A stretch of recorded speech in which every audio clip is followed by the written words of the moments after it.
Welcome to the Magma Clubhouse, the weekly drawing hangout with the Magma community. We've been having a blast chatting and pushing pixels together with fellow artists and determined doodlers. Each week we pick a theme, a color palette, or maybe a fun background scene for the canvas that we invite you to fill with us. With past themes like Mermaid, Panda Power, Animal Skate Park, Star Wars and Spider-Man, it's been awesome to see what you create each time. All are welcome to join in, and if you want to invite your friends over, you can find all the details to share with them in the stream description below. We'll be getting started shortly, so top up your coffee mug and grab your drawing tablet. While you wait, be sure to subscribe so that you can be notified about future hangouts, including the Magma Classroom sessions.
Oh, that was a bit of an abrupt end. Hello, everybody. Welcome to the Clubhouse.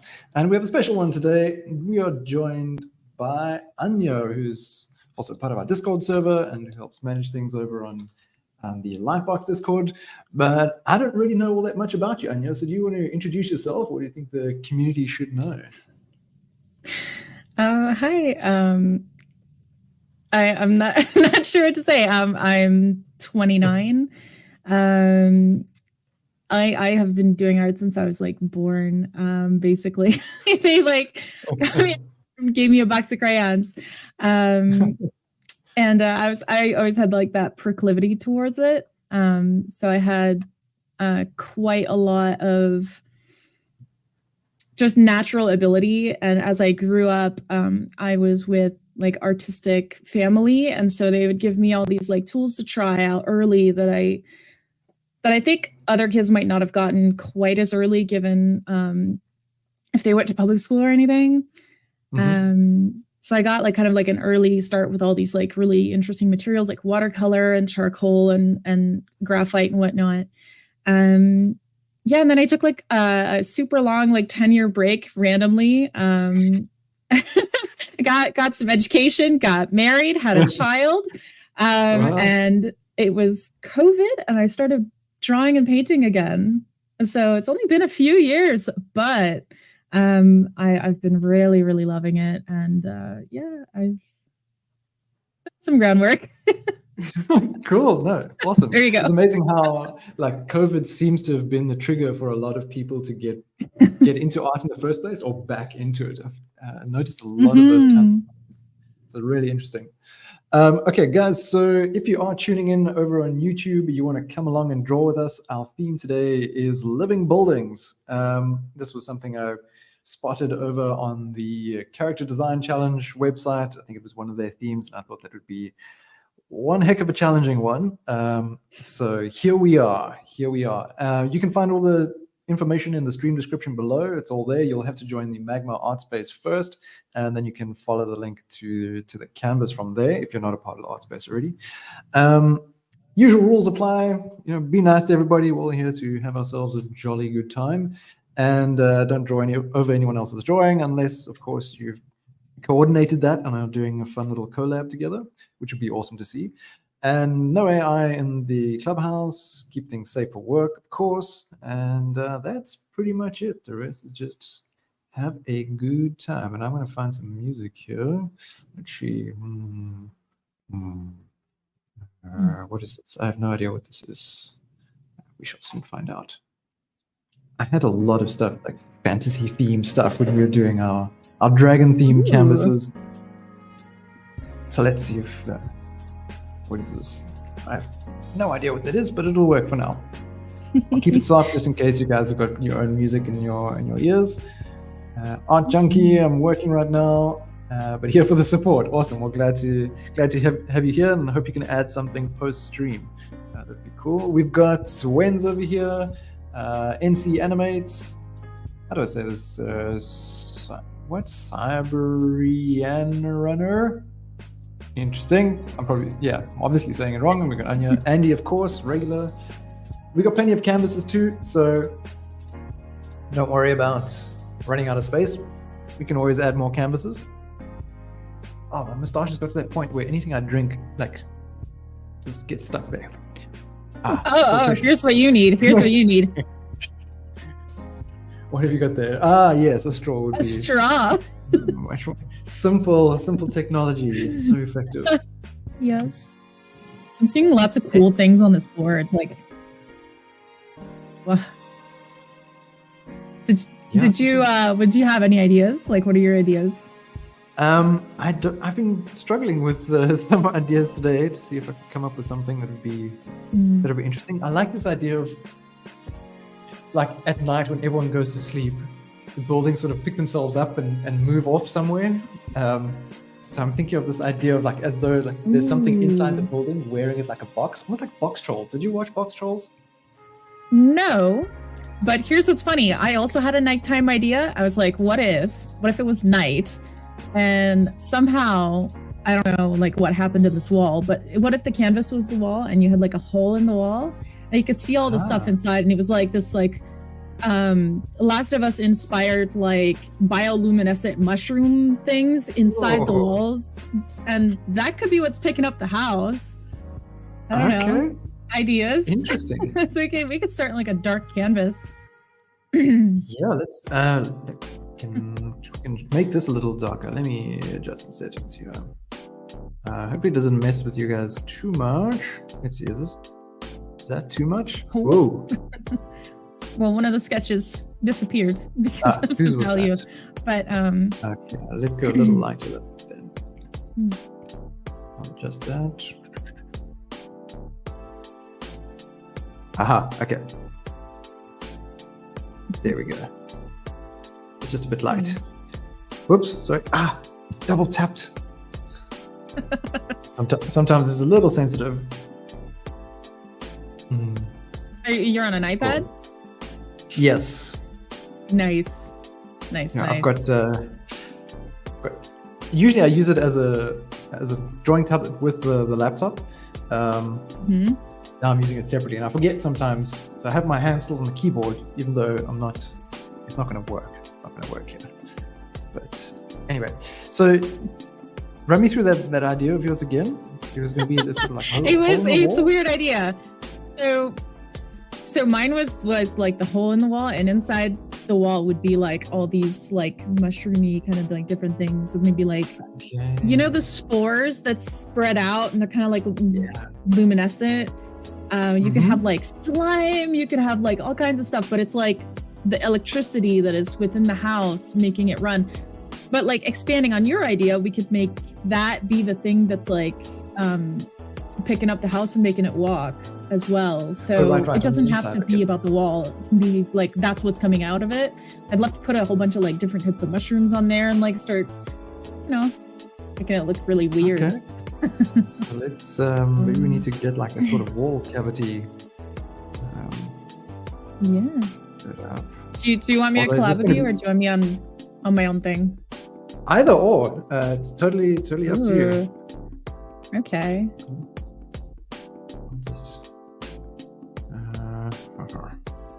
Okay, is this a brick wall? Yeah. I haven't really thought about perspective or anything yet, but maybe there's got to be a little bit of... Well, it's maybe a little flat because of the it's like the wall, or do you want it to round out in a corner here? Yeah, I was thinking of having a bit of a corner at least somewhere, so it kind of falls in. Or am I trying to see your perspective. If we're seeing it completely different, it's going to be a really misshapen kind of building. Okay. You're good. You're good. Let me make my thing black so it matches yours. Okay. Nice. Familiar. Some people are familiar with you already. Tiny Kun Draws. Anya is a master at rendering surfaces. Aww. He saw your work at Lightbox. Cool. Tiny Kun, were you there? Did you see artwork coming live from there? How was your experience? Anya of Lightbox. I heard you spent quite a bit of time at the Magma booth. Yeah, so the third day of Lightbox, I was so just like, okay, I was just done. I was just done with networking. Like, I don't know. I was just like, you know what? I just need to paint. So I come up to the Magma booth, and those iPads were looking real nice and appealing. And, you know, I've used Magma a lot, especially for the paint-a-thons that Lightbox has. Yeah. So I was just like, why don't I just just stand here and just start painting? So I do that. I pull out a ref and I do a gesture, and then the gesture becomes a block-in, and a block-in becomes something more. And then all of a sudden, like, there's a demo happening, and Yetiv is there, and I'm just like hanging out with him.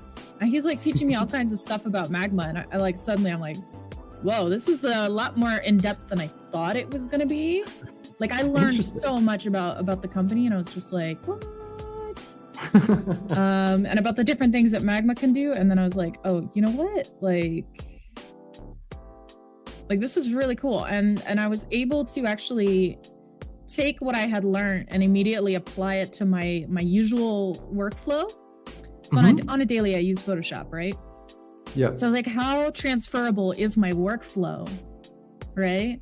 So I just start to do it, and it was just great to like hang out with everyone that was there. Just talk, and then there would be people who would like stop me, and they'd be like, whoa, like what, let me see what you're doing. And I'd be like, yeah, this is Magma. And they're like, what's Magma? And then I get to explain it, and all of a sudden I'm like explaining it to people after people after people, and it's like you really fell into that ambassador role. Yeah. It's really funny. I met so many people that participated in the paint-a-thons. So they would come up to me, and I'd be like, yeah, because I was like, oh, I did the mermaid shark piece with my team, and they'd immediately know who I was, and it was just wonderful to like get to talk with them, and they'd like ask me questions about how we did it and whatnot, and it was just so fun. That sounds awesome. And yes, hopefully next year I'll be able to get there. If Lightbox happens, which I'm sure it will. Oh yeah. Were you there last year? No, I couldn't be there last year. This year was my first Lightbox. Nice. That's cool. And it met expectations, it sounds like. I think it met so many expectations that I didn't know I had, and then it like failed in other directions that I didn't realize it would be a thing. Because like, you know, when you go somewhere for the first time and you just don't know what to expect, and I guess the best thing you could do in that situation would be to not expect anything, right? But you never do that, of course. Things that I was like, oh, I thought this was going to be this way, and it's not. But that's all right, because this other thing that I didn't know would be a thing happened, and it totally makes up for it. And it was just like a great overall experience. Interesting. Yeah, Murdoch X saying I hear it was super full for the venue. Did you feel like it was pretty cramped? Are you talking about the sweet get together? You talk about the sweet thing at the West Inn? The venue. No. Super full at the venue. Yeah. I think he's talking about the sweet thing at the West Inn. There was like 1,300 people showed up at the at the hotel, and they had to shut it down. No, Bobby, like that's a great thing to have to do. But if you're talking about Or Sorry, just quickly, Murdoch asking where's the link. So for those who are wondering, you can just check the stream description. It should all be there. I'm pretty sure I posted the right link. And then you can find your way onto the campus. There, I see you've made it. Cool. Nice. Yeah, overgrew the venue. Okay, so got now. Oh, good. I was talking about the right thing. I was wondering. Okay. That was actually the hotel I was staying in. So, Yeah. So I get there, right? I get to the front entrance. I'm like one of the first people there, right? And the front entrance had a piano. Now I play piano. Okay. So I sit down and I start playing, right? And I'm playing, and I'm like watching. And the protocol for allowing people in is they would let like groups of people in. Mm-hmm. And I was just like watching as more and more people went, and I wasn't like looking behind me because there was this like up platform, some stairs down, and then it would loop back around to kind of like the direction I was facing away from. Mm-hmm. I could look down from the balcony if I wanted to, but I wasn't doing that. I was playing piano. And it's a weird reaction to have with like, you could go to the party, but instead you choose to play. But as you know, like as an artist, we draw so much and we get used to drawing, right? But I also play piano a lot. So I was like, I haven't played piano or drawn in like multiple days. I need to sit down and play. There's a piano here. And I was playing hymns. It was like really funny. And I saw so many friends and so many people like come in and out. It was just wonderful because they would stop and they would say hi. And they would be so sweet and so kind. And they'd like bring me things from inside the party. But the funny part is I was there when Sexy Bobby like go in, and like the whole situation kind of like the last 300 people didn't get to come in. So it was like really funny. Well, you know, it's a good problem to have. Like his event was so successful that they had to shut it down. Yeah, so it's exactly. really cool. That must have felt good. It must have felt good. Like if I was him, I'd have been like, dang, okay. I saw pictures of the inside though. That was really cool. What sort of stuff was standing out there? On the outside or on the inside? No, all that you saw of the inside of the party. Yeah, so it was like neon on the inside. There was like cotton candy. There was churros. There was like a bunch of different stuff. There were drinks being given, but it was all free, right? So that's why the event probably got like overrun with just everything. Oh my goodness. I can't even imagine being on the inside there. The people that were coming out to see me, whoop. That was my bad. The people that were coming out, they were like, it's like sardines in there. And I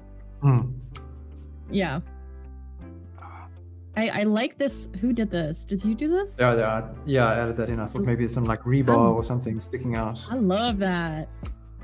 I love that. I want to do something similar, but it's like the other way around. The stuff that's in there will start coming out. So let me keep the building quite dark, maybe. Let's get this. Try to brush. Ooh. Let's put that underneath. Just playing with color here. Let's see. But I feel like I need to get it looking like a building first before I start playing with colors. You want to do that? Okay. Well, I'm just thinking that it just looks like a brick block at the moment. True. So maybe it needs... I don't know whether it needs all the usual hallmarks of a building, of windows and doors. Right. Okay. Planter boxes or something. I've got this weird problem on the iPad where my pen sort of jumps across the display. I think it happened. It's like a static charge issue. Right? Yeah. No, it's like a static charge thing, and it just like ends up making marks all over the place. No. I don't know if either of us can answer this. NT Animates asks, so I'm aiming to become an animator. Any tips on getting my art good for animations? like specifically for animations, I am not altogether sure. Ooh, do you have any sort of ideas to that? So I'm not an animator, right? But there's this thing that I do. So you can look up a YouTube video of like literally anything that's like someone in movement. So I know someone who does it with like MMA stuff, but I like to do it with ballroom dancing. What you can do is you can like stop the video at different points and take screenshots. And what I like to do is gestures. But what you can do is you can just do whatever it is that you're wanting to do in animation, like whatever style you want, and just do the different frames. And those are keyframes. So if you practice doing that over and over, practice like getting the same proportions, making sure that from keyframe to keyframe, it's like the same person, like it reads as the same person. That could help. But career-wise, though, I have no idea how you would proceed with that. Like I just know like maybe some things that you can do, but yeah, that's a really difficult one. I think that idea though about capturing actual sequences of movement is definitely a good way to go, and getting the gesture, because I think you kind of stylize based on the gesture rather than all like the specifics of anatomy. Like you build that on top. So capturing multiple frames. Is it Jonathan that you're referring to that does with the MMA? The capture thing? Yeah, okay. I'm not trying to call him out or anything, but yeah, that's basically where I got the exercise. Okay, it's such a good one. It's such a good idea. Let's shift up. Because what if the window fell out? Yeah. Oh, you're saying like the window. Because I was thinking to put a window here, and you're obviously going to have like a few next to one another, and then if it falls out or something, then there's going to be a much bigger cavity. Right. A lid or something there.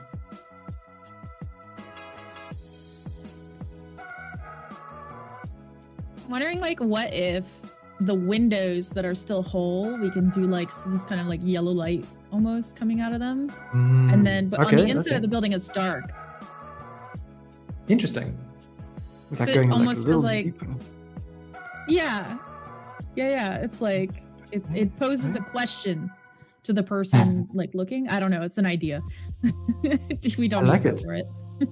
No. Let's do it. Let's just see what happens. Whoops! It's meant to be a black line. Let's add in a little bit more detail. Now down here, is that a door? That's meant to be a door. I was initially thinking of a door, but it's very like childlike house, so I just slapped it in there.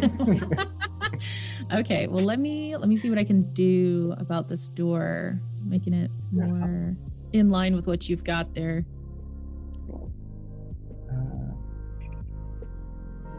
Missing some of the chat here. Blue cheese is my name. Yeah, this is quite a fun theme. Definitely in the deep end with this one. That's something I can easily figure out. I like this Bob the house. Running around with big lips. Oh, that's cool. I dig what you got going there, Murdoch. Sort of head on top of the house there. That's very cool.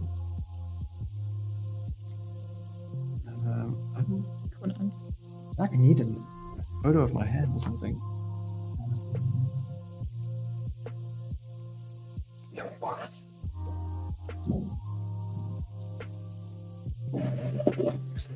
Okay, what if we had like the doors like broken and like kind of over here, fallen over? like open? Yeah, just fallen over. Cool, I like that. Think of or maybe I'm thinking I'm referencing this because it's been in the news lately. But like, did you play video games much? Yeah. I actually met my husband playing video games. He's the one that cool. Corrupted me. Good man.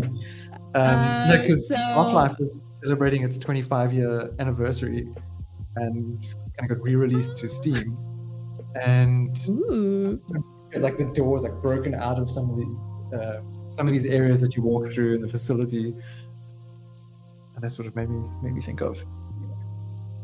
Nice. I'm gonna try to make the door be like broken and stuff too.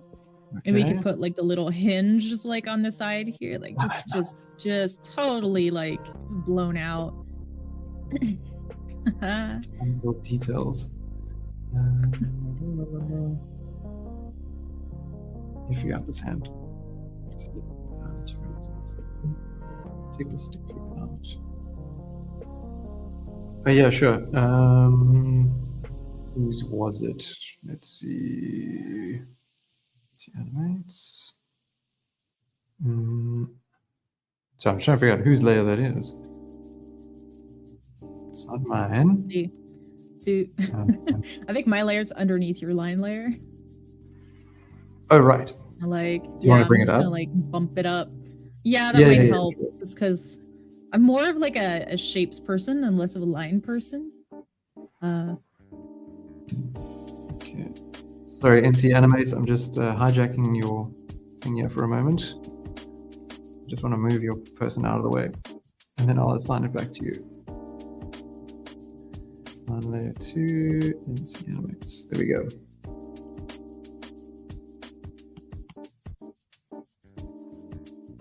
Cool. I wonder if he's going to be, if this thing's going to be on the ground, or if it's going to have like wrong color, little legs or something. Scrawny little do you legs. want it to have like, okay, because I can remove the contact shadow there.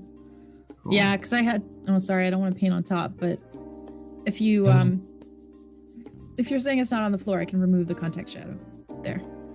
That's good. There we go. Yeah, I was thinking about it, maybe like picking it up and moving himself around. Although I don't know how much we're going to be able to see this. I'll try to make the door not too. No, that's perfect. Just thinking with the amount of canvas space available, just suggested there's legs. So I'm thinking of this window that you have that is like broken out.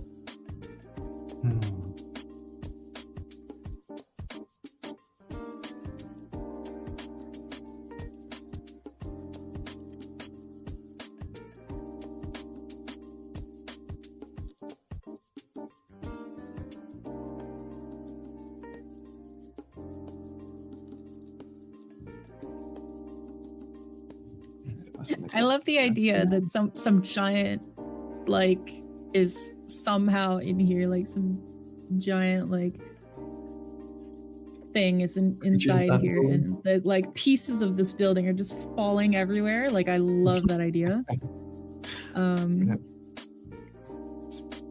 Maybe create a little cavity here as well.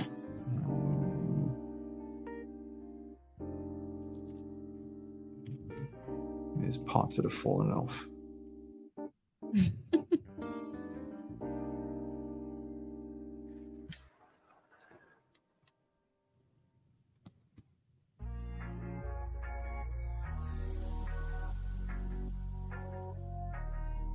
Yeah, no problem, NC Animates. That bucket full instance, those kind of things happen a lot. It's all good.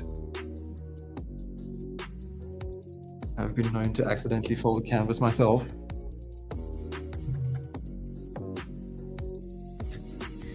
That happens so much though.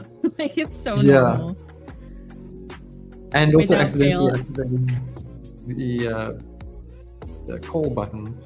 That's happened in a few of our classes, so I tend to like just disable it because it's so easy for the underside of the hand to activate that. Shoot. Go back.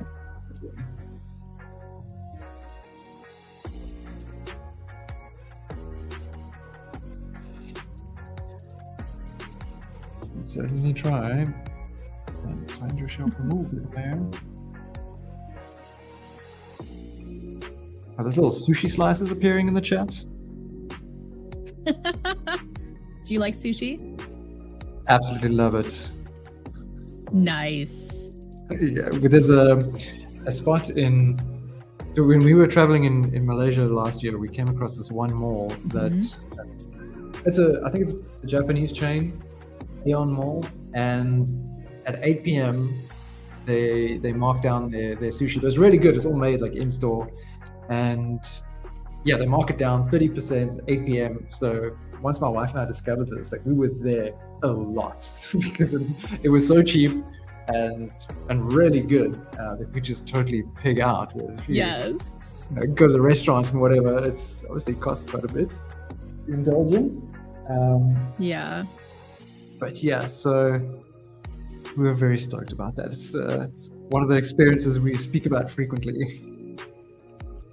I love going to like restaurants and places that I have never been and just like experiencing the new foods that are there that I have never seen. Like that is one of my favorite things.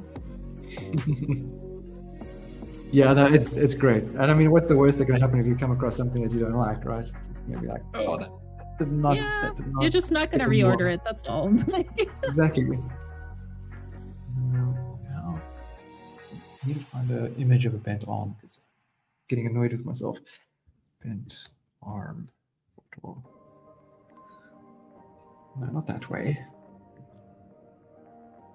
Of course, all the images that come up are like, "Raw, strong man, look at me, the scrawny muscles." Right.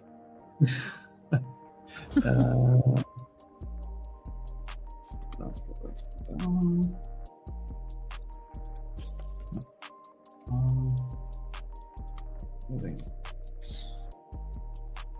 Should do like a classroom that's just arms. Yeah, I think I'm gonna need Just to. arms. We did hands, and now it's arms that I need to figure out. Yeah, I saw that you No, did I'm still- hands. Yeah, I'm really bad at that. love, It's a good excuse to get I into love those drawing classes. hands. Yeah. Hands is like the best thing ever.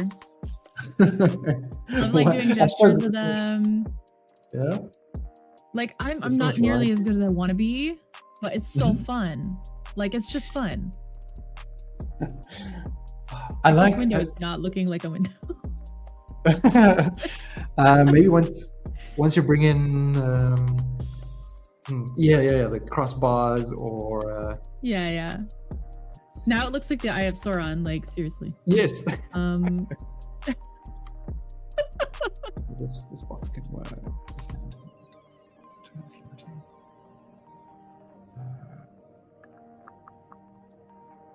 Need to paint over it. That's not red. It's not.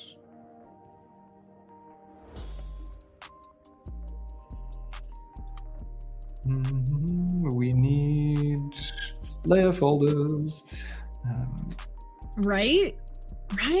There we go. Yes. It'll come, guys. It'll come. I promise it'll come. Oh man, that's like one of the biggest things that would make it so much easier when we're doing like paint-a-thons and stuff. Yeah. Ugh, layer Yeah, I can folders. imagine. Like How many Control people do G. you have in your paint-a-thons? So I've got a team that I put together this year, and we are 7 people as part of the official team. We get together multiple times a week to practice like the different aspects of making an illustration. Mm-hmm. I have different people on my team that each have like a different set of skills. And what I do is I put them in charge of that activity. So I have this girl that's like amazing in environments, right? So she's doing an environment class on Mondays for the rest of the people in the group. And then I have this guy that's like amazing with composition. And so he leads the group in learning about composition on like Saturdays. And then I have this girl that's really good with like storyboarding and stuff. So what that is like when you start the paint-a-thon, you will be tasked with trying to start an image based on a prompt. So I just then look at my story person and I'm like, okay, guys, we've practiced this many times. Let's just go into storyboarding mode and storyboard for a while, pick our idea, and then pick the frame that we want to illustrate. And then we pass it along to the other guy that's like really good at comp. And then it's his job to like kind of lead us through, okay, let's make a good composition. And from there, so on and so forth. And it's been really beautiful to see these people go from like amazing artists to people that do so well in a team. Like they just blossom, and that's what they want to do. Like most of them, yeah, they normally work on their own, and they want to work for studios, right? So it's beautiful to like be able to direct that and give them that opportunity to work as a team. Yeah. So we're putting together some pieces outside of Paintathons too, to show that as well. So it's gonna be super fun. Exciting stuff. Yeah, we always use Magma, so those group folders, heck yes, that would be so nice. Yeah, are you using the content pages at all yet? You mean the art space or the resource pages? Yeah. Yeah, we are using the resource page. Cool. Some of my members couldn't see the resource page, so I had to like play around with like role settings and whatnot. But I eventually got it working, and like I've gotten absolutely no complaints. So it's been really cool, like playing around with it and such. Well, that's good. That's good. Yeah. This could be a little overhang.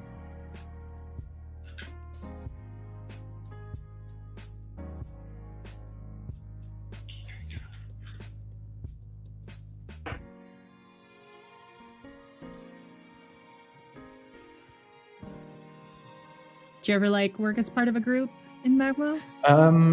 Pretty much only during streams. Well, actually, no, I'm still individual on the canvas. So no, I haven't really done any, except for some internal things. Like this past week, we were working on like a Christmas card. The Magma team were breaking up into groups and coming up with Christmas card ideas, which was quite fun. Especially with getting the rest of the team, because not everyone knows how to draw and paint. So we do like little product sessions as well, and I'll kind of take them through a little bit of the basics and find fun themes for us to just hang out and paint together and get stuck into the product. Yeah, so only really with that, but other than that, I haven't really done any collabing with others. Tend to just work on my own. Yeah. It is so fun. Like it is really fun.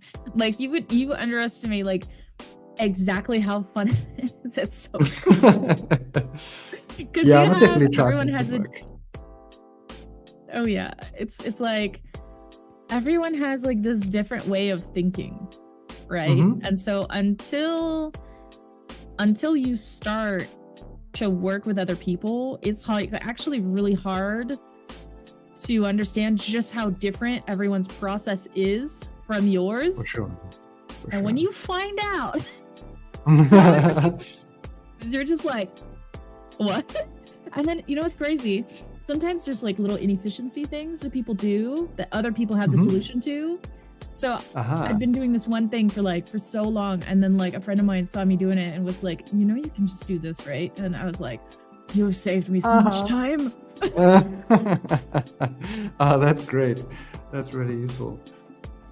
And it's so wonderful, like that just being part of like a group like that where everyone's goal is to get better, and so you just like it just pushes you. Yeah. It just pushes you in that direction, and it's so lovely. Yeah, I'm definitely finding that helps with like in our classroom sessions, just in terms of working together with other people, maybe not on the same piece, but still just in the same space. And I noticed that I was part of a collective for a little while, and when you just together in the same space, everyone's focused on the task and doesn't want to get too distracted. I mean, I get distracted, like there goes a butterfly, off I go. But being like on a stream, for example, I think in particular, hosting the streams and doing the classroom sessions, okay, I'm here to draw and figure this stuff out and learn with everybody else. And I can't just go and fiddle around with other things and get distracted, because I've got to host a stream, make sure it's all smooth, and everyone else is working, so I can't just be a viewer in all of this, just an observer. Got to get stuck in it as well. So I find it really really motivating to be in the same space as other people who are just focused. That's awesome. Ooh, and hey, you know, that's why some more of us are hosting. So it'll be really great to like, you know, you can like chill a little bit now. and get more time Yeah, to, like, I'm do so some of stoked the about stuff. that. Yay! So when Jonathan hosted his, I'm like, yes, because Jonathan can also just talk. It's fantastic. I love it. So it really takes a bit of pressure off. I could talk for like days. It's awesome. It's so cool. But yeah, so his sessions at least like fit in a little bit with my schedule. Yours, for those who don't know, Anya's also going to be hosting classroom study sessions from next week Wednesday. Is that correct? So it's just a little late for me, but for my little later nights, I'm sure I'll be popping in there as well, join everybody else. Yeah, for totally. those sessions. Quite keen. Yeah, you'll be super welcome. Nice. Do you have an idea what you're gonna do in your first one? Heck yeah, I'm gonna do a still life. Oh yes. Okay, I will be there. Oh wait, I won't be there. I love still lives. It's like my best. It's like it's so good. I don't know why. It's so nice.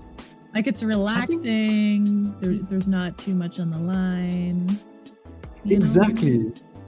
Yeah, that's definitely why I recommend it as well. It's just I find like with my own ideas that I get quite like caught up in it, and there's a lot of pressure to make sure that it doesn't look terrible. Right. And then I just get in my way. I get very indecisive with my marks. And then I'll just get really frustrated, which I'm supposed to be enjoying this process. So at least for still lives, that pressure is completely gone. Right. And I love portraits as well, but there's this thing with portraits, like it's like this pressure to make sure it looks like the person, like the likeness and everything. And I don't mind that, but sometimes it's like a still life. It's just so relaxing. Like, it's, you know, you can make it so that it'll look like the still life, but there's more room for error. When you're doing a portrait, like everyone is an expert because everyone looks at other people every day. And so if it's even a little bit off, even if you're not an artist, just like tell. Yes. Easier to get called out for being bad.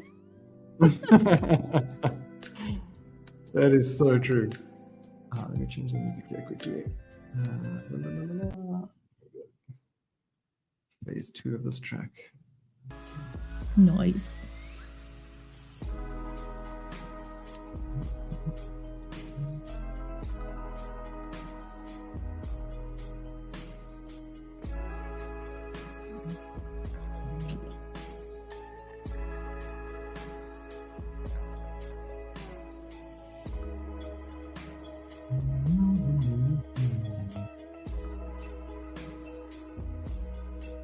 Yeah, Andy's saying as long as it's dragons, I'm happy. Sure. Andy's always finding a way to bring dragons into the themes. Nice. Ooh, oh, I see it. I see it. That's awesome. Frank V, liking what's going on there. This dashing building on the run.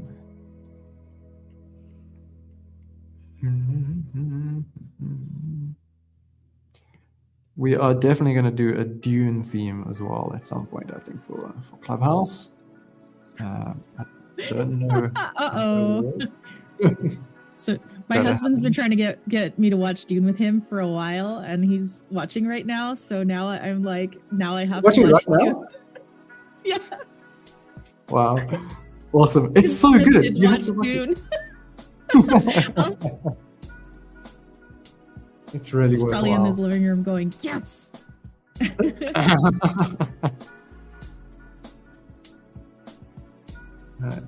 Really, Andy, you fell asleep watching it? Wow. Probably just made so many enemies by saying that. Okay, well, I did admit on stream that I fell asleep during a Star Wars movie. Not because it was boring. I was just really tired. We had a hockey tournament. Yeah, that's what they always say. It's always a hockey tournament. Lies.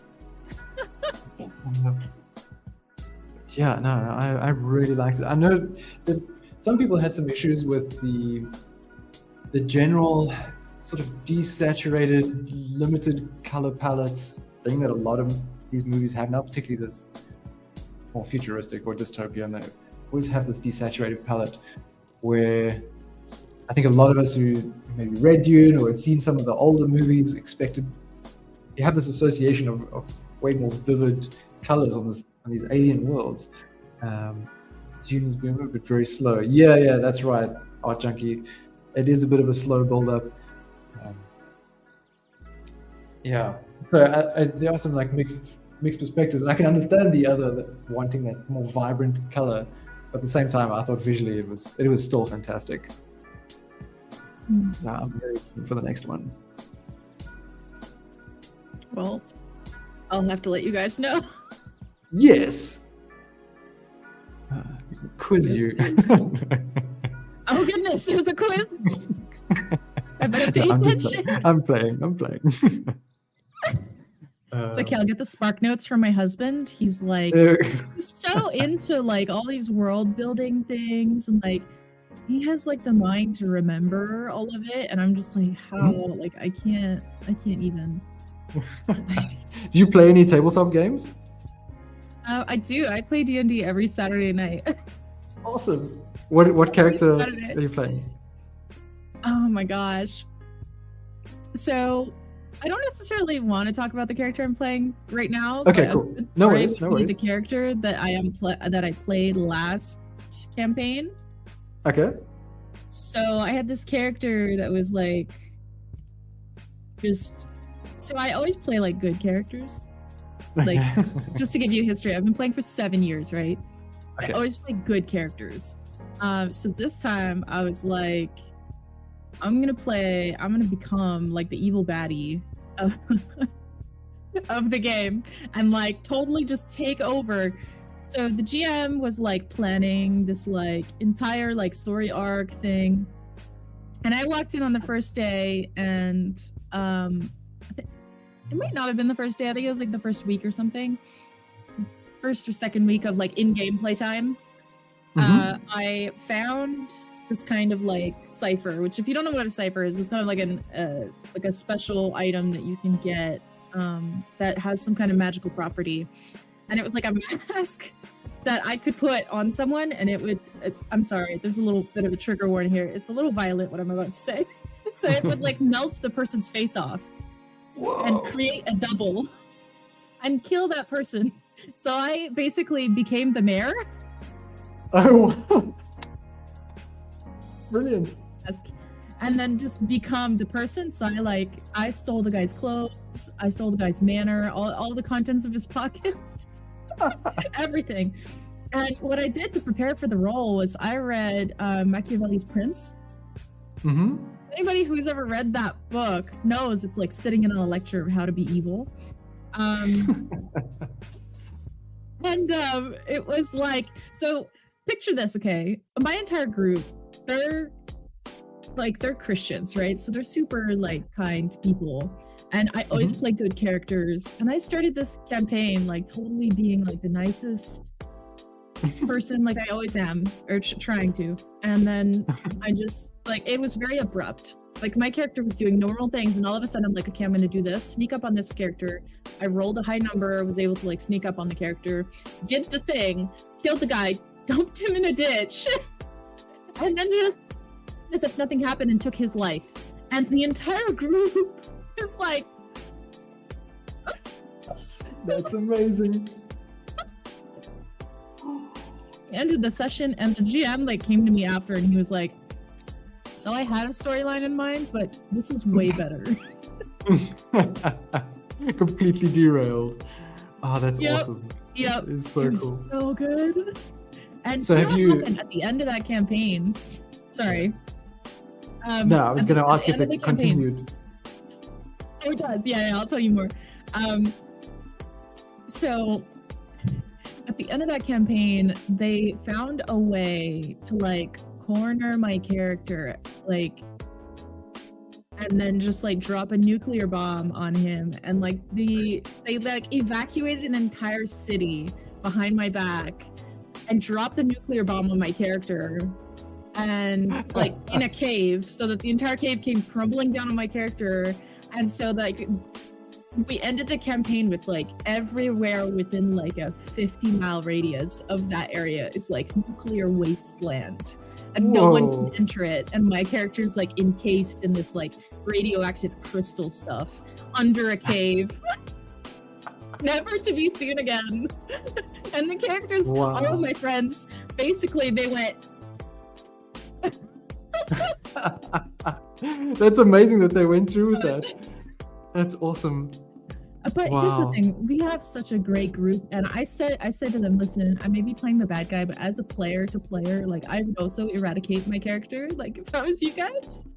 It was so great because like for an entire year I was just like it was so cathartic, and like show up and absolutely like behave just like as evil as I could possibly behave, which was hilarious and very fun and a great creative outlet. Oh, that sounds so cool. That's really, really cool. Cool. And then after that, like your character's just trapped. That's it. They killed you off. There was no revival after that point. Yeah. Okay. But like to this day, every time that anybody ever asks, like, what was the character that you guys like liked playing the most or whatever, I always say Philippe, which was his name. And they always like there's always a mention of him, like every time somebody mentions any of my characters, they're like, you should have met Philippe. Oh my god. It's like the best thing ever. And it was the only time I ever played a guy. That was weird. Yeah, I hadn't thought of that. I find it interesting when people play a character of a different gender. Just because I wouldn't have thought to have done it myself, and then trying to, I suppose consider behavior, if anything you do differently than what you might normally play. I also tend to go for like good characters. I started off as a life cleric on my first playthrough, playing support, which I tend to do with video games as well. And then my second one, I wanted to go a little darker. Started off as a druid, but with a multi-class slightly, gone into the domain of war cleric just by one level. And the druid was Circle of Spores. And ultimately I wanted him to transition to something a bit darker, because you get these abilities to infect corpses with your fungal spores. Necromancer! Exactly. So I wanted this Loxodon. For those who don't know, Loxodon is like an humanoid elephant sort of race. And you ultimately would kind of become a necromancer, which I was quite keen on. That's awesome. Oh, look at those lines. Yeah, someone's having fun. Yeah. That's cool. I like what's going on inside this little box here. Who is this? Oh, that's cyber. I don't know how to say this. Siberian runner. Siberian runner.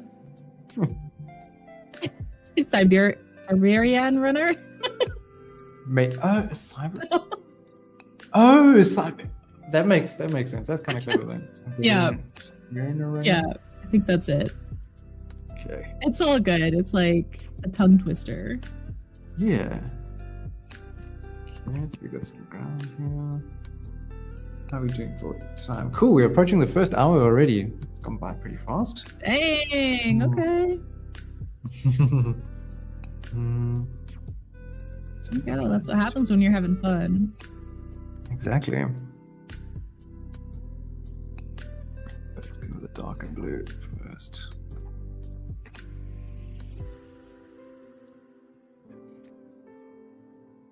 Are you working on any personal artworks that you're comfortable speaking about? Yeah, like I crossing my fingers. I've done that little portrait that I posted last night. That was fun. You've been working a bit with traditional paints as well. Yeah, so I've started working with oils, which is like insane for me because it's just like, okay, to give you an idea, when I started to because I started digital art during COVID. Like I didn't even know it existed for COVID. So it's kind of crazy. But when I did, if you remember, like I told you guys, I got my hands on so many mediums, like super early. I have tried a lot of mediums. So when I tried digital, I was instantly like, oh, this is the best thing ever. You know, like I love this, blah, blah, blah, blah, blah. So I fell in love, right? Yeah, fast forward, I start to paint these like still lives. I'm like getting really interested in making my stuff look traditional. And then just like this kind of just I was looking at Greg Redkowski's work and like just a ton of people, like Carla Ortiz, all these people that are like oil painters basically. And I started to get kind of like a bug. I was just like, I kind of want to make my digital artwork look traditional, and going like continuing to burrow down that hole. Eventually this like little seedling of an idea was like, maybe I should actually paint oils. So then I've been doing my charts. So I'm like almost on my charts. I finish on not this Wednesday, but next Wednesday, all of them. And okay, it's going to be amazing to like put them up on my wall. And I actually have like behind me my first oil sketch. Which I mean I could post it later, but it's just a little like mini study of Madame X. Yeah. It's not done though. But it's just been really lovely to explore and do. Like the smells are nice. Like a lot of people complain about the smells. I like them. You know, crack the window, make sure your air purifier is running, but I love it.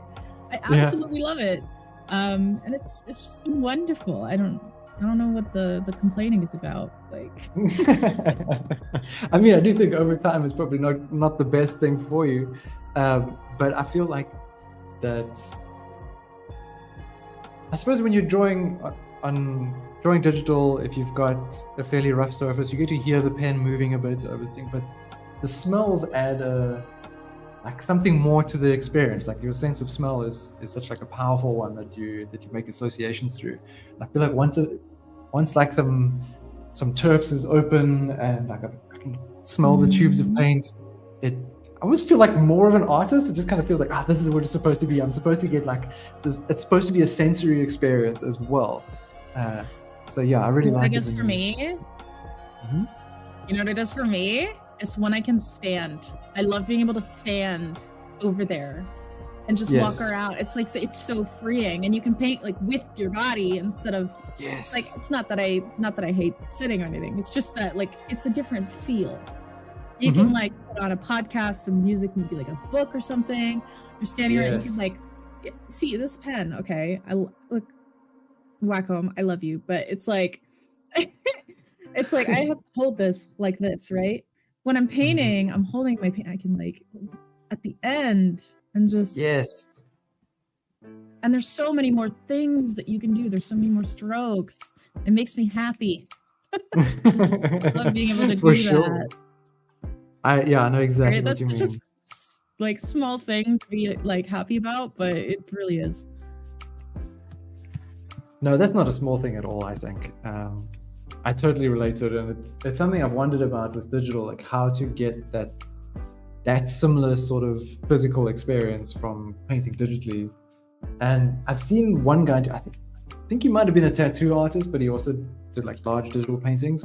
But he had the biggest Cintiq, which I don't know, I think it's like an older one. I think it's a 32-inch, mounted on a really solid arm, I think, or he had some sort of mounting for it, and he would set it up vertically in portrait format, and it was at quite like a high level. And he would like stand in his studio and sort of back and forth, like paint on this. But like you say, with the pen, like, is it going to be? Are you going to get enough pressure holding towards the back? Well, here's the thing. I not to bring up too much controversy, I tried a Sense Labs 24-inch pen display while I was at Lightbox. Yeah. Oh, that was nice. Yeah. I was able to actually hold the pen back here, and like it would still say, "Oh, I'm so excited! I need one."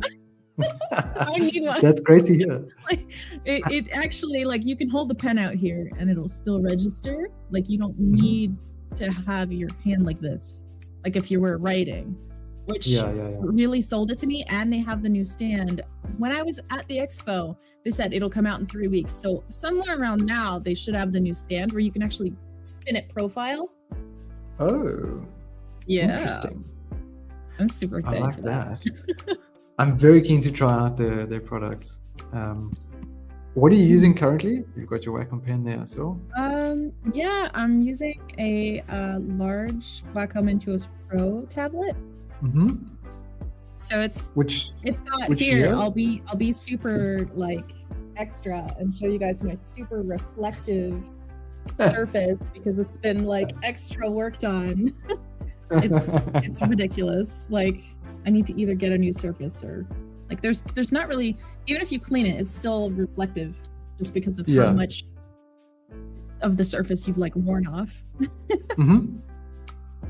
here, now I need to reconnect my pen. Hold on.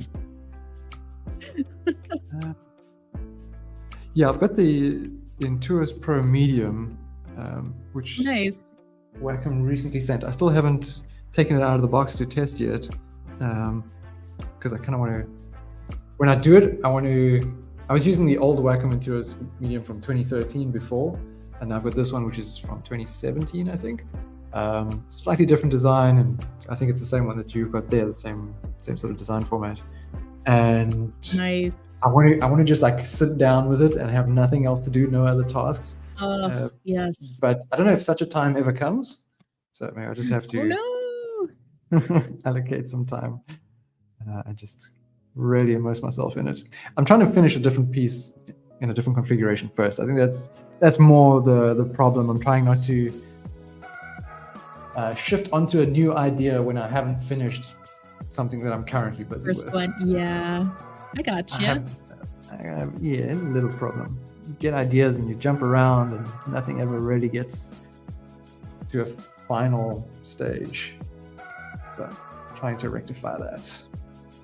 Although I don't mind working on multiple things, but that happens with traditional it happens easier, I think, in a traditional setting where I can have multiple canvases up and bounce between the two. With digital, I think because it's all on the same surface in front of you, you have to switch out of one and into another, whereas in a studio, there's a canvas there's a canvas there, and I can kind of alternate and bring colors over and that kind of thing.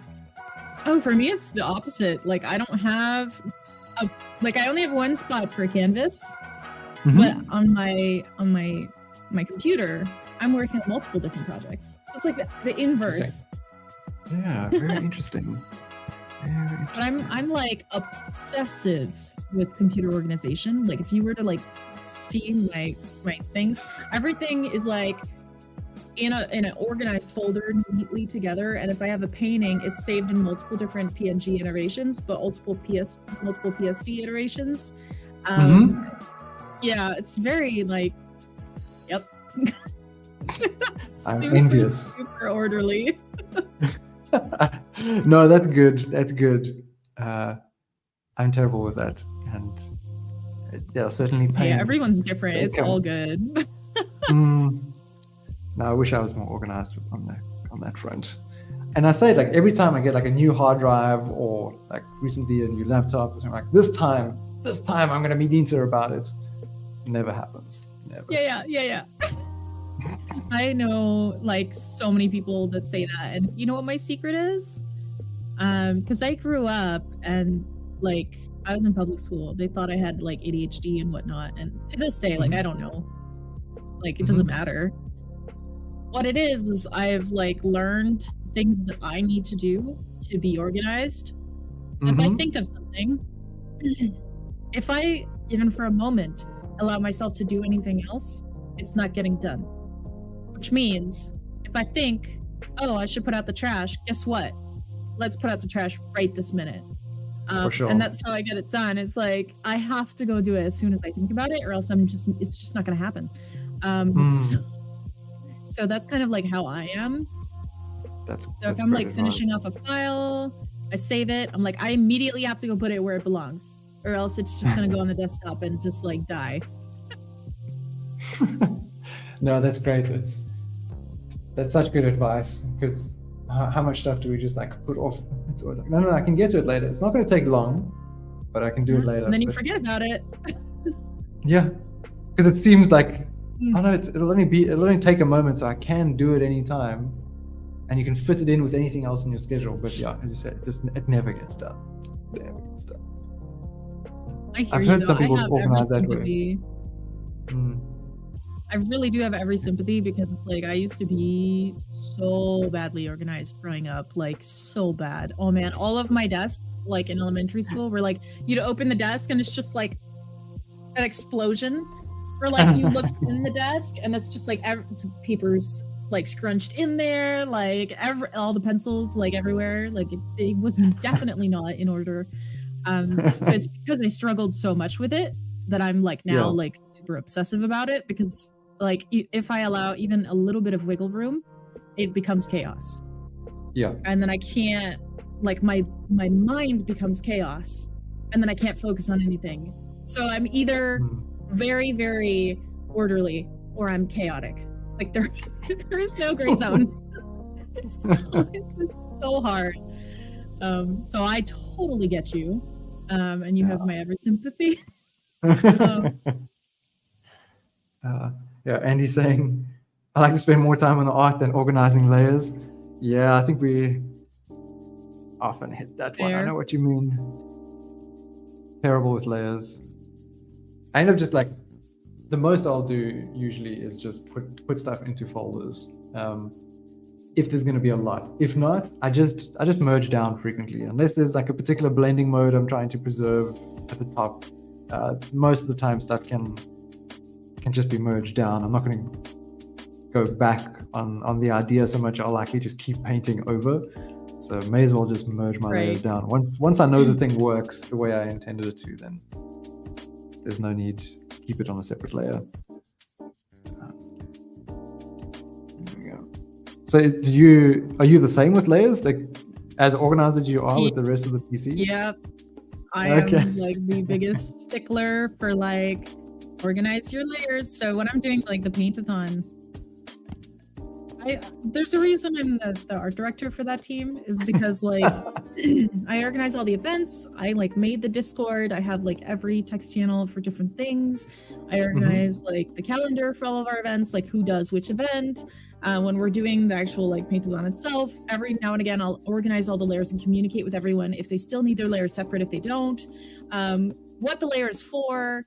And I have them write like their name in the layer name, and then like what, if it's a block in, a line, a detail layer, if it's a lighting layer, if it's whatever. Because then if you take over that layer, you don't know whose layer it was after. So that's why I have them name it with their name in it, so I could talk to them and be like, what's this layer? I organize the sleep schedule because the paint-a-thons are 24 hours. So you have to understand like certain people have different skills that are more useful at certain times of the illustration process. So if somebody needs to go to bed at a certain time, it's optimal if they go to bed when we don't need them. Yes. So I'll actually ask them their time zone and then calculate when they need to sleep, as close to their natural sleep time as possible with regards to the illustration process and pipeline. Interesting. It's crazy. No, that's such an amazing ability, amazing skill. See Frisk the human asking, who's this new person? This is Anya. Meet Anya, Frisk.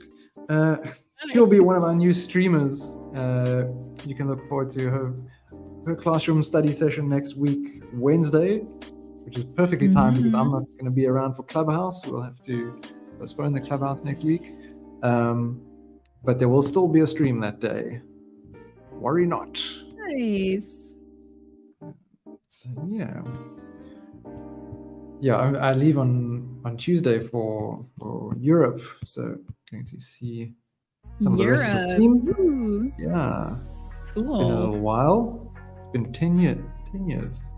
2013 I was there last. Wow. So it's gonna be cool.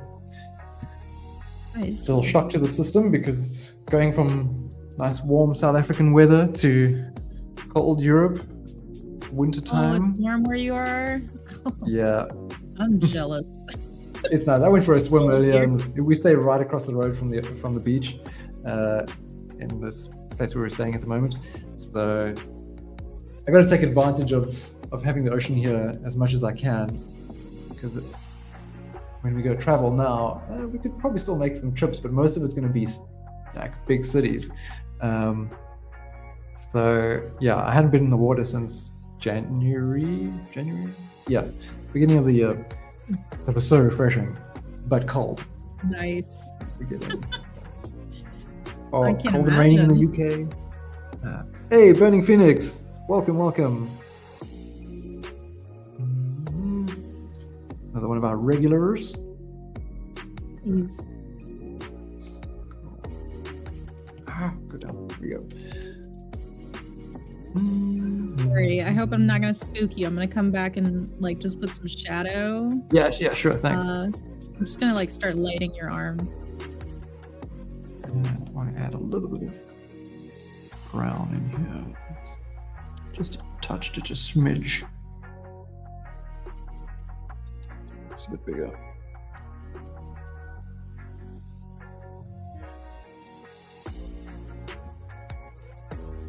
This.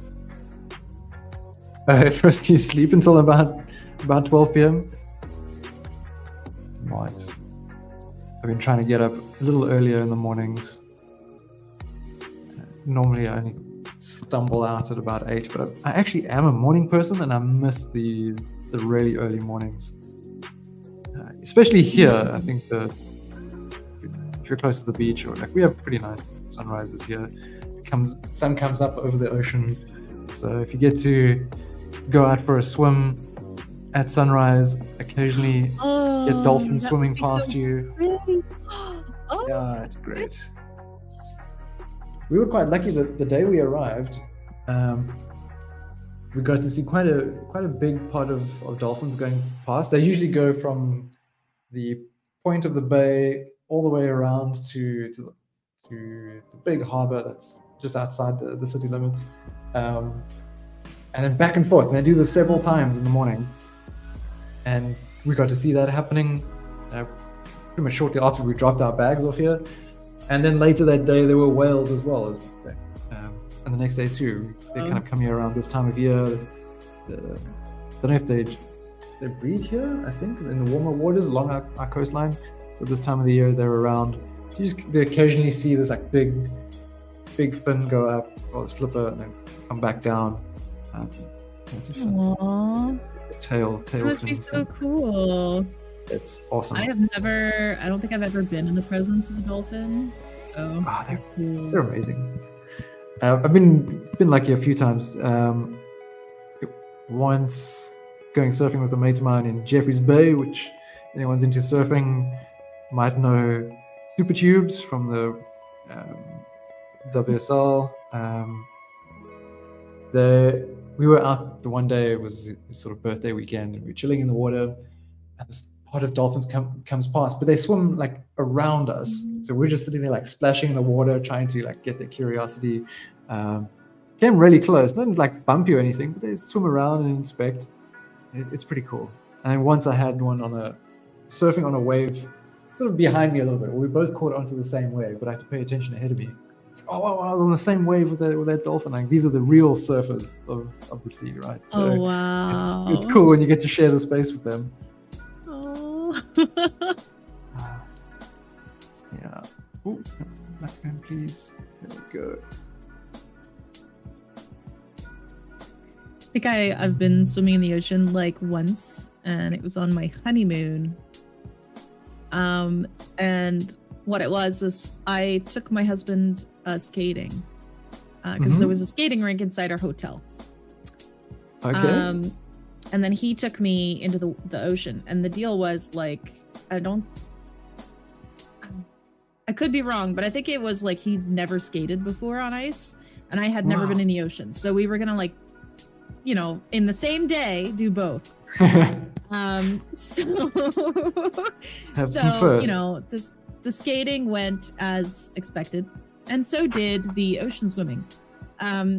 Because when I went to go in the water, like, so he's been like a lifeguard for the like on the ocean, like, right? Okay. So he's like totally like a fish in water. He's like fine, right? And I'm like going in and I'm going with the waves, and I'm like, okay, this is really weird. I've never been in this kind of thing. Usually I'm used to lakes and rivers, right? It's not really that much of a wave, right? Because you jump with the waves, right? At a certain point. So I'm like jumping, and I get caught with the wave, and I turn towards the beach, and I face planted in the sand. Oh, shame. We're going to the hotel room. Shame. Oh, that sucks. That sucks. I know what it's like. With sand and salt in my hair, and just like all over my hair's like all over my face. I'm like, I hate the ocean. No, it's not so bad. But I mean, that's like a rite of passage. You have to eat some sand every now and then. No, I'm good. Little roughage. Burning Phoenix saying no ways. Swimming scares you in the ocean. Yeah. Some people constantly think of sharks. I didn't get. Yeah, it doesn't bother me. I wasn't thinking of sharks, but I was just. Oh, excuse me. I cry every time I laugh, so I wipe the tears. Also, not for me. Oh, cool. What is Hawaii like? I've never been. Burning Phoenix saying, only managed slightly with the ocean swimming there when visiting Hawaii in the more calm and protected areas where there's less waves. Yeah, also for me, when I think of Hawaii, I'm like, whoa, okay, you don't like swimming and you're gonna go to Hawaii where the waves are really intense. But I suppose it's not like that everywhere. So. No. Yeah. Let's get it desaturated this way. Let's do it bright.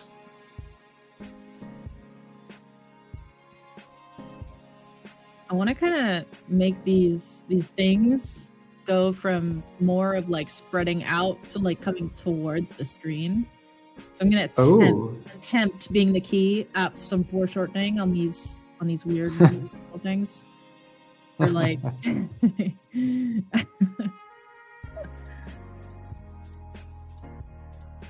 I saw what you were doing there, Frisk, flipping your character back and forth, making it look like it was dancing. That's cute. Don't have animation yet in Magma, but you could find a way. Yet being the key word. Who knows what the future will bring?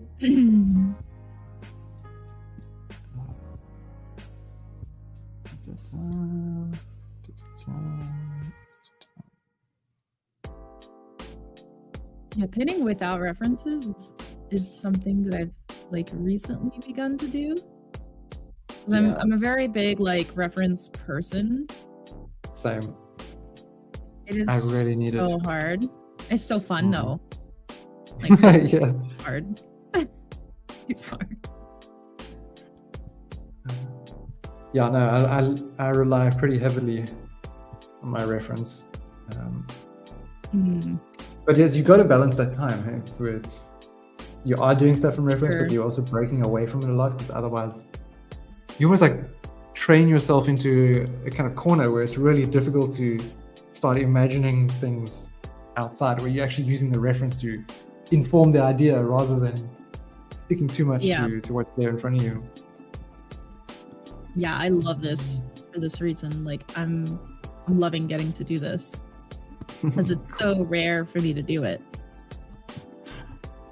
I'm surprised at how many people come in with no real plan and bust out these awesome drawings. Yup. I'm sure if we go over to where Wens was drawing, probably something pretty awesome, really. Good old Wens. Vince is like amazing. Like I've known Vince for a while, and it's like every time he draws, I'm like, hey.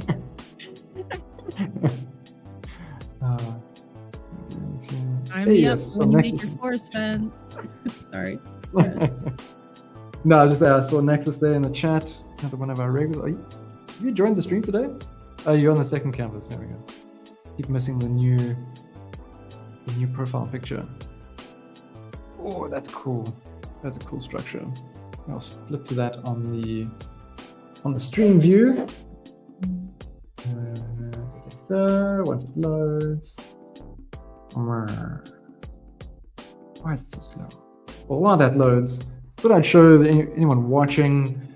This is what we did last week on the stream. I think it's showing. Oh yeah. We had like our characters in the cinema, and people did some really, really fun things. Of course, there's Andy's dragon. We had this rowdy bunch over here. There's of course Nexus's raccoon. Jonathan got this cool alien creature there, going with the projector light. So, and this was Vens, with his Goblin King musician, which he took a bit further and posted on Instagram. Very cool. We have here one more. Oh, why is it so slow?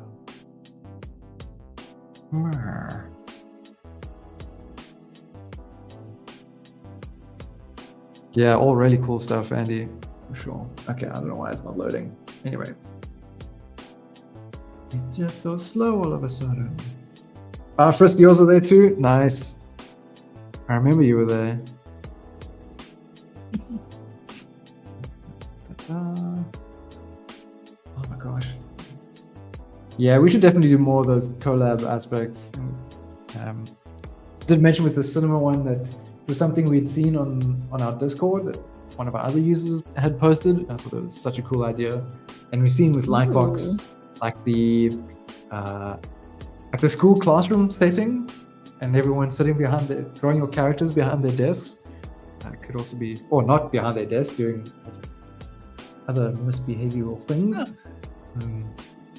I can't for the life of me pinpoint which thing you're talking about, but it sounds like something we would do for sure. I think it was during, it might have been during the first Lightbox Online that I saw that. Okay. It might have been something from there. Or I've got it completely mixed up and it had nothing to do with Lightbox.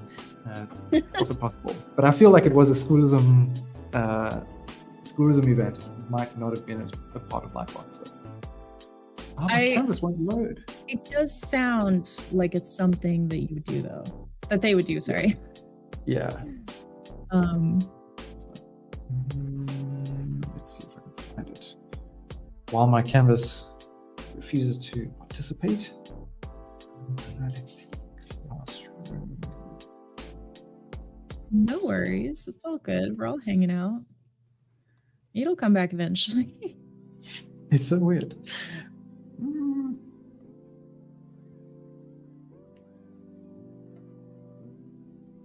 I'm having so much fun with the color on this. That blue is so nice. That combination of blues. Awesome. What else can we add? Yeah, maybe it's got to be another little cavity.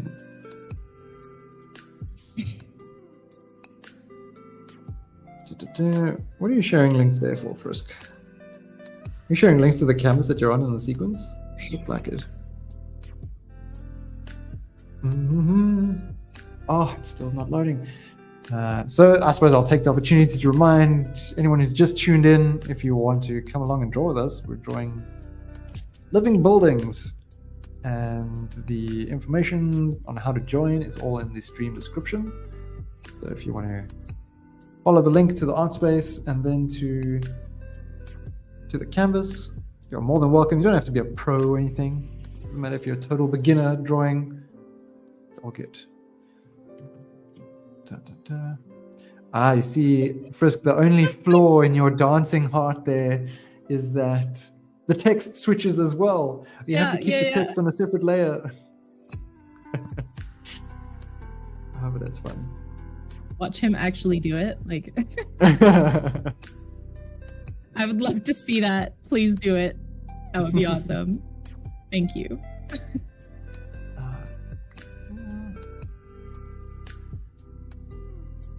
This is going to have something too. What if this comes out?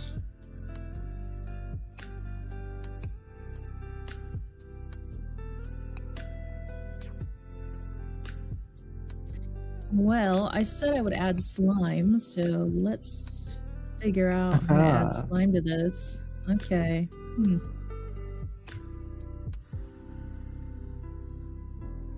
Have you done Jonathan's course on textures? I led the study group. So I better deliver right now. Yeah, I remember the slime one. Like... It's really good. I have to do it again because I can't remember a lot of it. There we go. It's hard to know those things like on hand, but I found there's a reason I lead study groups. Is because like I pick something that I'm like deliberately like, okay, I'm bad at this, and then I'm like, okay, now I have to teach it. Yeah. So I have to know it so well that I can teach it. Which is like, if you learn something with the attitude of you have to teach every aspect, you learn that stuff. Like, and there's social pressure because when you sign up to be a study group leader on Lightbox, you're signing up to lead the whole thing. So people sign up to follow you, and so if you don't do it, it's it's just enough social pressure. Like nobody's gonna come after you, but to me it's like that's what I have to do to myself to make sure I learn the thing. That's great. That's actually such a good way to just a mental state to be in when you're approaching learning something. Just being able to break it down like really simply and figure out like how it is that you understand it, to transfer that onto someone else. Like I'm sure that really accelerates the learning. The big thing. Oh yeah. The big thing. You know what I love doing? So you do it in like two parts. So the first go, you watch the video, right? Or you read the book, or you whatever it is. You attend the lecture. So the first go, you don't take notes. You're not doing any work. You just watch the thing, and you watch it with like the attention span that you would something you're extremely interested in, right? So which is why I always pick something I'm extremely interested in, right? Yeah. So make it easy. And I'll usually have like a tea, a blanket, like I'm seated somewhere where I won't be shifting around and like, getting my attention elsewhere. I'll throw my phone across the room, whatever. And I'll just watch it, and you sit there, and then make sure that you like spend the rest of your day, you go to bed, you sleep. The sleeping is super important. And then the next day you put it on like a different screen or a different, like on your iPad or whatever, and you start to do the homework, and you will hear different things based on those two approaches. Like when you're watching it, you'll observe different things that you will then know to have in your arsenal for when you try to do the homework. But then when you're doing the homework, you'll hear different things from the lesson that you're like, oh, that's what he means, because you're doing it and it's clicking. Like different things are clicking because you're needing certain things to make the illustration work. So that's what I have everyone do in my study group, and whether they do it or not, no one's coming after them. But I've had some people come back to me and be like, whoa, like I've never tried it like that. It worked. Look at what I did. Like, let's go. It's so fun. It's brilliant. I'm going to try that. Do it. It's a little bit of a time investment, but it's also like, if you're going to do the course and you want to invest in yourself, just like go the full mile. Like, I feel like a lot of people like they sell themselves short, and like they'll be like, okay, I'll just watch this, and then I won't do the homework and I'll move on. And I've learned it. No, you haven't. Like, unless you're like that girl that has the memory of an elephant or whatever. You haven't. You need to do it. You need to do it. You need to ask questions. You need to like really, really sit with it for a few days and do all of the doing of the thing is like what actually solidifies it. I'm such a big I'm such a big believer in that. You just need to do it. Don't think about it. Just get up and do it. That's great. That's really good advice. So what was the last sort of tutorial that you, or course that you did? Right. So I'm leading the expressive portraits study group right now in Lightbox. So we're getting together every week and we do like the courses one by one, and we're going to be starting lesson 3 soon. But because lesson 1 and lesson 2, it's like the first one is your shadow block-ins, the second one is your construction. And it's 2 different ways of approaching the same thing, right? Yeah. And you can use both at the same time or a little bit of each, depending on like where your natural inclinations lie, right? So then I'm having them stop the course and we're going to go into Magma for the next 2 sessions and just do a portrait. So their homework this week is to pick a portrait that they think they can do in 2 sessions of 90 minutes.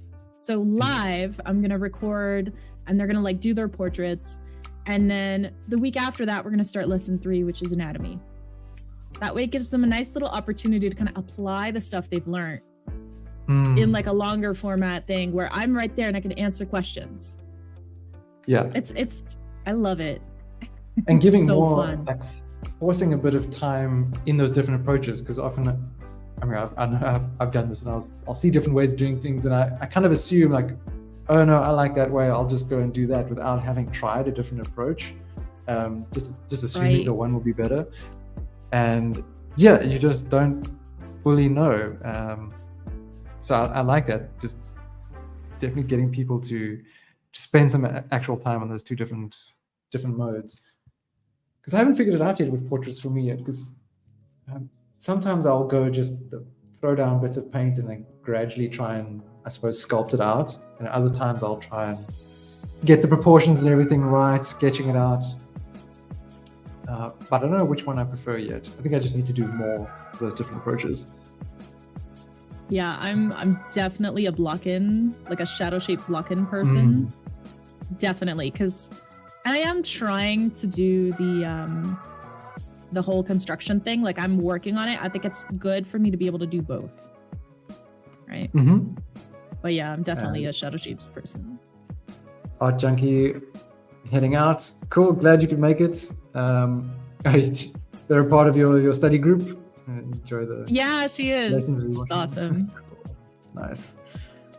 So you said that's over on the Lightbox Discord? Yeah. You manage all of it? Okay.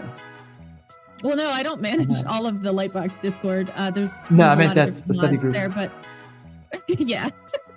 Okay, just making that clear. Cool. No, there's a lovely team over at Lightbox. They do a wonderful job. It's such a big server. I haven't been in there in a little while just because I'm a bit intimidated by how much is going on.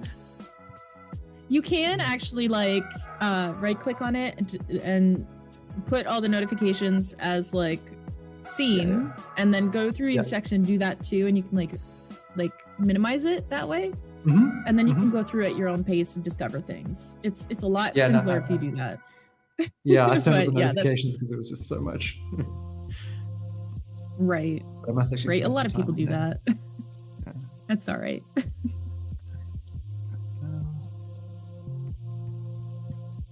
There should be like not a band over here.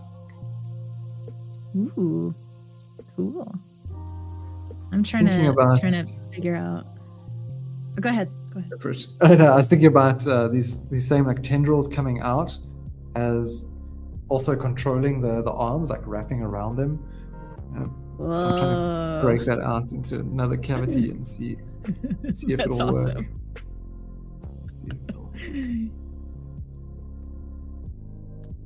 This should be wider as well. I'm gonna be figuring out my slime over here.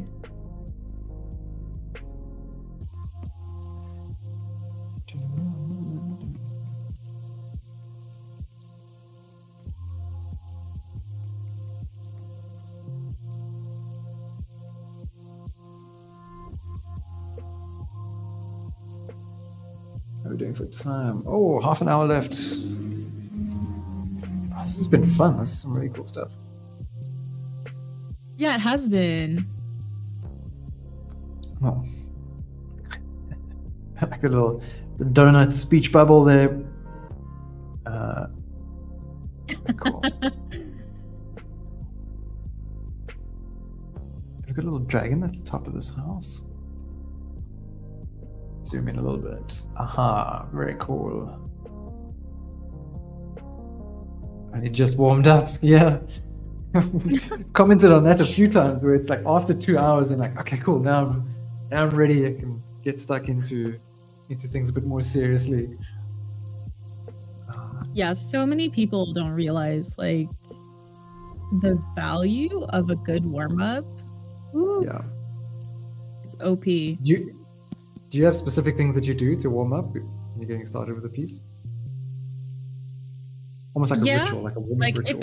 if I'm specifically getting started with like a piece that I know I'll need certain things for, like I'll try and tailor what I warm up as. But normally it's just like ellipses, lines, cubes, cylinders, different things, just like whatever. But if I'm like getting ready to do a specific thing, like I'm gonna be getting ready to do different pieces in oils, but instead of taking my like big canvases and just starting out with those big canvases, I'm taking these like little mini boards. And I'm doing like mini studies of a painting that I'd love to like actually do.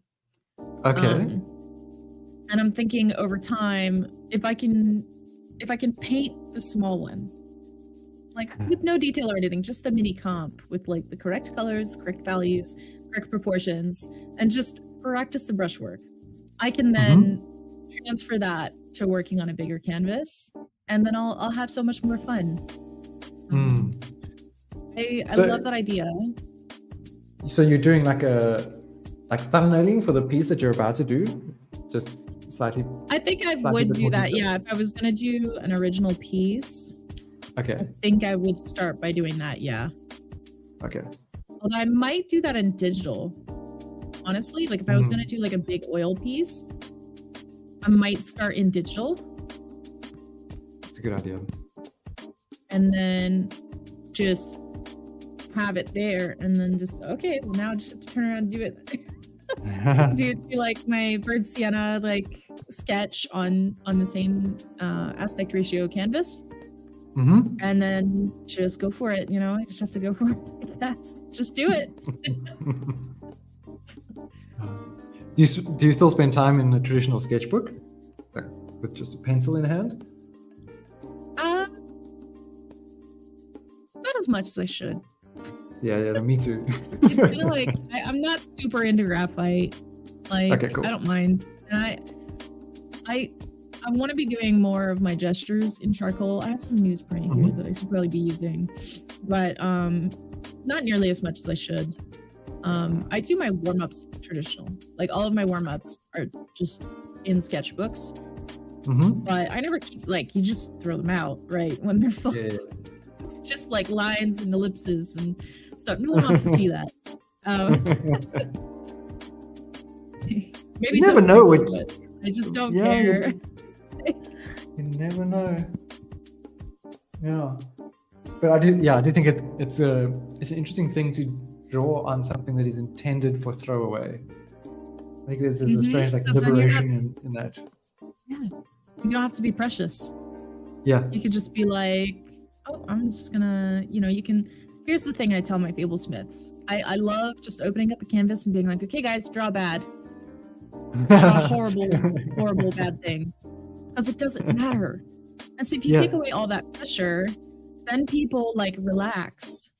And then they draw really nice things and they're like, oh, I want to keep that. And they like take the canvas away. They like save it.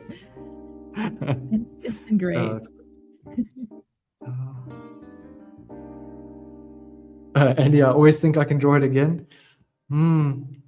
I always think that too, but I find my painting always ends up looking quite a bit different from my sketch.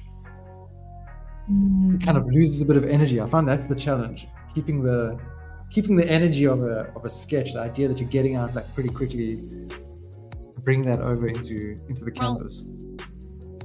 I would think it's control, no? Like, because if you have like really good control, see, that's something I've been working on, is like you have your reference, and if you can like basically not copy paste, you know, you're not a printer, but if you can accurately put what's in your mind or what's in a breath like, on your painting, then like doesn't that give you that tool? Whereas like you can have your sketch and then you turn around and you can accurately portray the same thing. It's, to me, that's like super valuable, because I don't know, like there's this thing with me, like when I'm painting, the more real it looks, the more it hits emotionally for me. Okay. That's just me. Interesting. Everyone's different. Yeah, as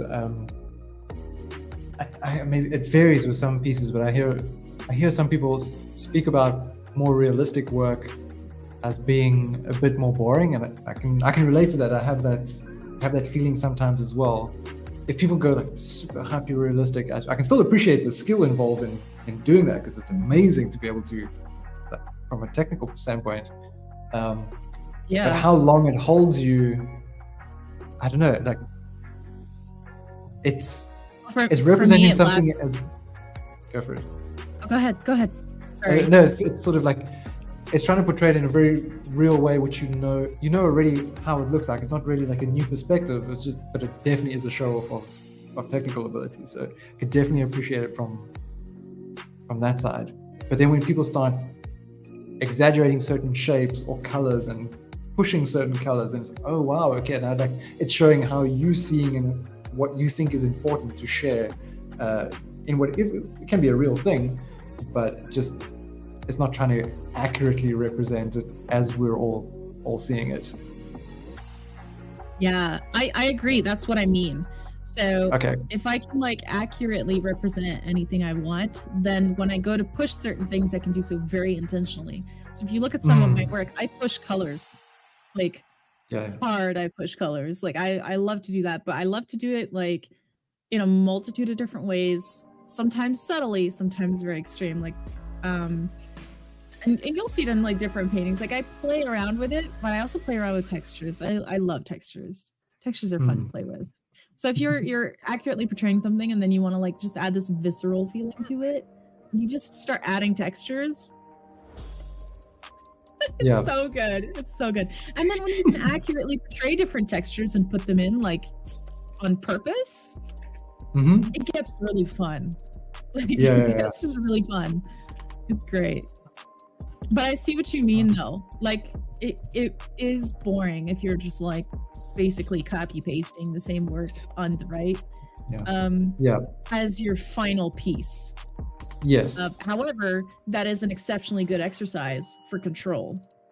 I agree. Like if you want to be able to put what's on your mind or what's in the rough next to it. That way, when you get to pieces that you're making, everything is super intentional instead of like happy accidents, which can be wonderful. Like that's okay. That's some people like to work like that, and I can respect that. I'm like totally fine. But for me, it's been like such an eye opener to like really like delve in and be able to do all this stuff intentionally.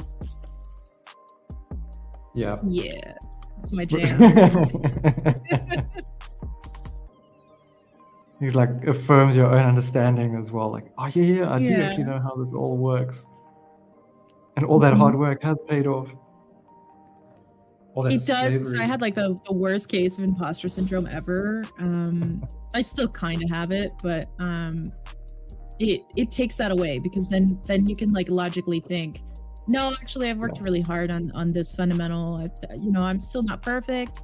I don't think I could ever be, but I can at least rest assured that I shouldn't feel like this much of an imposter. It quells those feelings. They're just like, no, I've worked really hard on this. So let me just quiet down those emotions. Yeah, for sure. That makes sense. Mhm.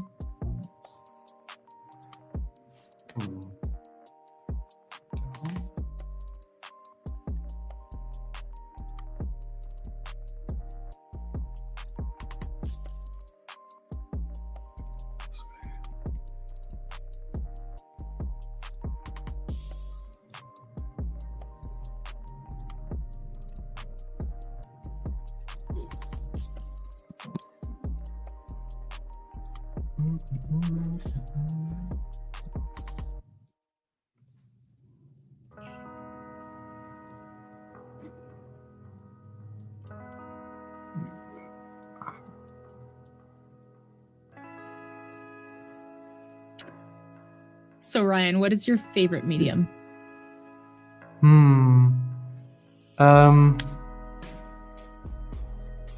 I used to paint a lot in acrylics,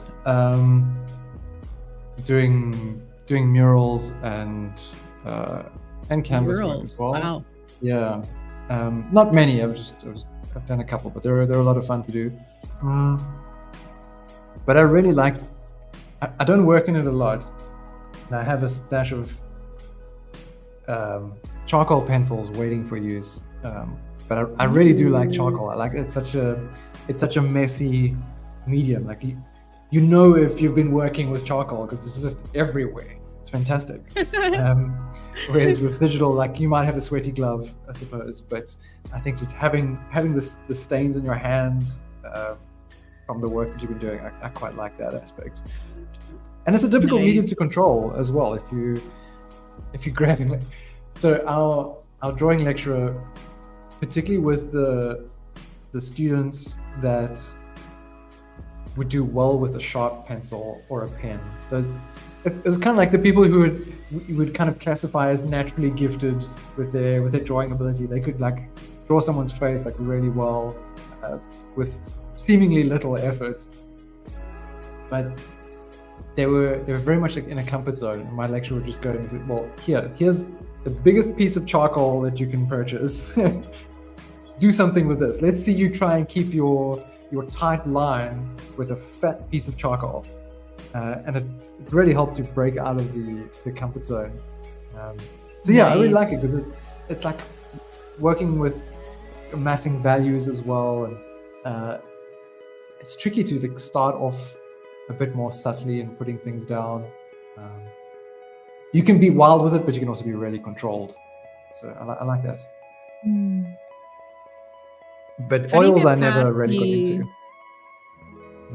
into. Yes, I would like to try it. Do you get... Sorry, go for it. I'm done. Sorry. I think we've got a little bit of like internet laggy happening. But how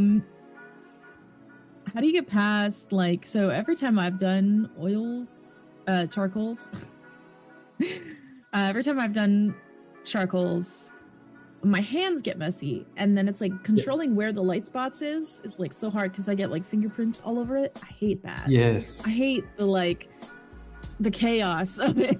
Like it's just No, I know what you mean. That's probably one of the difficult control elements that you are going to get those smudges around. So one of the tricks is to use like a ruler or a thin piece of wood or something you can use as leverage, so that you can hold your wrist up. So you're still resting your arm down, but you're not bringing anything down onto the canvas or onto the page. So just sort of like rest it against the edge of your desk, or maybe depending on the strength of the paper and how harsh of a tool you're using, you could even just put that on the paper itself and just rest your hand above. So that's one way to go. I think putting a piece of paper underneath, you can do a decent enough job, but I think you're still going to get marks spreading because then the paper picks it up. So yeah, that was the trick that we learned, and I think it's a common one. I wouldn't know. Like I never went to any kind of that's the thing with me. I've never been to any kind of atelier. I've never been to any kind of schooling for art. I just basically I'm like self-taught up until I had I had a few like short mentorships, and then I had the influence of Lightbox and the people in there, and then I have my mentorship with Jonathan. So that's kind of basically it. Although I was supposed to go to Ottawa U in Fine Arts, but life happened. I couldn't go. I didn't get to go, but I had a full scholarship ride too. Like it was crazy. Wow. But I couldn't go. Yeah. Okay. But I'm glad I couldn't go because I'm who I am today because of it. I think if I had gone to university in art, I would not have taken it as seriously as I take art now. I think it's my attitude and who I am now is vastly different from when I did have my scholarship. So I approach this much more seriously. And so I think, I don't know where I would be now if I had, but I'm happy with where I am with what actually has happened. So it's all good. Yeah, some very mixed views out there as well on whether or not one should or shouldn't go to an art school. I really enjoyed I know there's a whole can of worms to open up there, but I really enjoyed having others around me in the same studio space. I found that quite beneficial because we would do these walkabouts each term, sometimes twice a term, and we'd go around and see what everyone was working on. In our third year, you'd have a year-long project that you'd work on.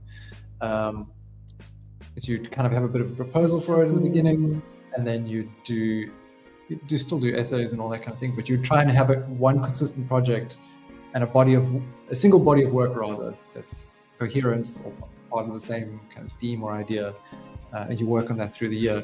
And then so we'd walk around and go check what everyone's different project is. And that's usually the way it starts out. The idea that you have in the beginning is very different from what you have towards the end. It takes like maybe the first third of the year, sometimes even half the year, and then you realize this is just not going to work. I need to change direction a little bit with this thing.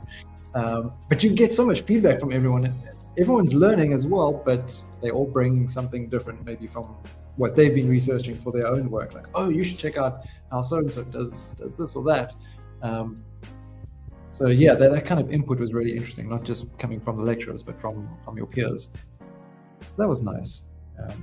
And then when other people are working hard, you're hopefully inclined to work hard as well around them. So you're not like the only lazy idiot in class. Yeah, that's what happens with the Fablesmiths. That really reminds me of something that happened in high school with me. So I went to like an art high school. Yeah. So I'm not sure what you know, but so in Canada, we have like 3 tiers of high school. You'll have like towards the job market, towards college, and towards university. And usually the courses that are separated in these 3 levels are just like they're like French, English, math, science, geography, all those things, right? But art and music and gym always get like one class. Well, no, this high school was like, you'd have like dance, theater, music, and art were all like the 3 different levels. So I went to pre-university art class in all of my high school. And in my 12th year, 12th grade, what she did was, and she knew me, right? She knew me. And I was that really annoying student that would finish really quickly and then for the next 2 weeks walk around the classroom helping others. And of course, like that's really annoying, and that's like teacher's pet annoyance. I didn't have the self-awareness I do now. I wouldn't do it now. I'd just be like, yeah, y'all people are on your own, especially in high school. But what she did, she like stood in front of my desk and she like grabbed the syllabus and she just like whack right on my desk, and I just kind of like, and she goes, okay, so you're gonna do all of this stuff, and at the end of the semester you're gonna pick a corner of the school and you're gonna put all your pieces up, and that's gonna be your full grade for the entire art semester. Go. Whoa. And I was like, what? And she's like, I give you permission to leave class anytime you want, and I will be here during lunches. I will be in this room, so if you need extra time, I'll be here during lunch. So then what happened is I like made this plan. I was like, okay, so if I want to do water soluble oils, which that's the only thing they have in high school, like they won't actually give you oils. Yeah. I was like, okay, I need to do it this far ahead of time because it dries in this period. So I had to like research all the different things. And thankfully, like I knew a lot of traditional mediums, given I grew up in a family where I was able to touch all these materials. And I actually like did it. And I put my display, there was like this main hallway where people go up the steps, and it was at the top of the steps in a corner where most people wouldn't walk in because they were going towards a hallway. But there was like this big space that you couldn't ignore. It was like, if you walked up the stairs, you were gonna see that space. And my teacher was like, oh, gee, high traffic area. Like, so I set it all up, and everything was like very romantic. I had like flowers and like figures and like pointillism and a whole bunch of like different things, and it was really cool. So that just reminded me of that, because you said like you guys were working on a project for quite a long time, and like for me that was like my final art project that I did, and it was great. It was really, really fun, and it was great to have that like freedom to manage myself. I think it's like the first time in my life where I kind of was like, I kind of like working for myself. Like I don't like being told, okay, you're gonna sit at the desk from this hour to this hour. Well, what if I don't feel like doing art during those hours? Like, what if I feel like doing my art like in the evening? Or what if I feel like doing it at 4 a.m.? What if I feel like doing it at lunch break? What happens then? You know, like inspiration sometimes and motivation will strike at different hours depending on how you're feeling. So for me, that was the first time in my life when I was like, you know what? Like, it would be really cool if the world worked this way. And I was quite young, right? So I didn't understand it could. But I think it was my first inkling of like, I really want to work for myself. Interesting how that plays out. It's funny that you say that, like, not wanting to work by these fixed hours. Now that I'm talking about university, I'm having all these like little throwbacks. I initially going to graphic design. You do it all in the same faculty, and at the end of your first year, where you've been doing all these different things, you've been doing painting, you've been doing graphic design, you've been doing sculpture, like photography, all of it. And then at the end, you kind of decide on a direction that you're going to go, and then you start specializing somewhat. Yeah. So you would have to go for these interviews with the lecturers of those different departments. Oh no, I'm going to go into graphic design. I don't know what. I don't know. I actually have no idea what I thought graphic design was before that. Going in, maybe it's more like illustration. That's what I had in mind. But I very quickly realized that what they teach in graphic design was not that. But still, I went for the interview. I said, I don't really like working for other people. I kind of like to work my own hours and all this kind of stuff. And I didn't realize, as it was coming out of my mouth, that all the things I don't like are pretty much the way I'd have to be as a designer. And they were like, you're not cut out for design. You're way too arrogant for this shit. You want to do like your own thing. Go speak to the fine art people. And I did. Fine arts. So I ended up there, but it was the best rejection I ever got.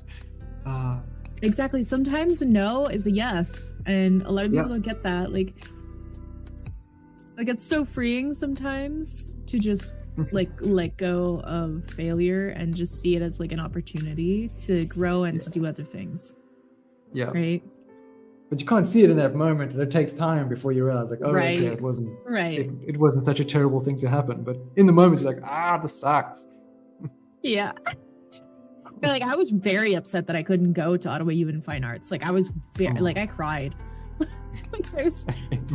Now I look back and I'm like, oh, such a good thing I didn't go. But back then I was like, because it's what I wanted to do, right? I was just so like dead set. But yeah, I get what you mean. Well, I've just taken a little peek at the time, and we are at the end of the session. I won't say at last, as though I wasn't looking forward to it, but it did go by quickly. Yeah. It's a little. Are you looking forward to it? Like, that's very eager. Loving this house of it. Who is working on this? Was this Frank? This is really cool. Yeah, it did go fast, Andy. Dang. Mm-hmm. Quite a fun one. Some interesting stuff going on here. Didn't expect little collab and for this to emerge, but I really like this idea of the mushrooms. Sorry, I kind of like took over with my little mushroom. No, it was awesome. It, like, takes me out of my comfort zone, that's for sure. I love that the house is like picking itself up and walking out. Yeah. It's like, I'm done with this. It's so funny if at night they're like, houses all moved around to like a different address. They end up just messing with the people inside. You wake up in your completely different neighborhood. Could be fun. Like your Amazon shipping doesn't arrive. Oh, why is this canvas not loading? I want to see what's on the next canvas. Come on. Aww. It's so weird. It's all right. I'm sure they'll fix it, whatever it is.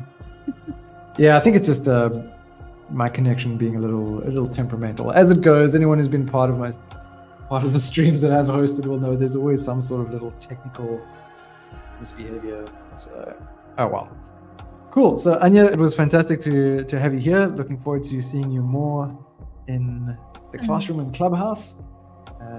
It was wonderful to meet you too, Ryan. Thank you for having me on. It's awesome. Thank you. For those who might have missed it earlier, Anya is going to be hosting a classroom study session next week, Wednesday. We won't have a classroom next week, a clubhouse next week, Wednesday, but we will have Anya's classroom.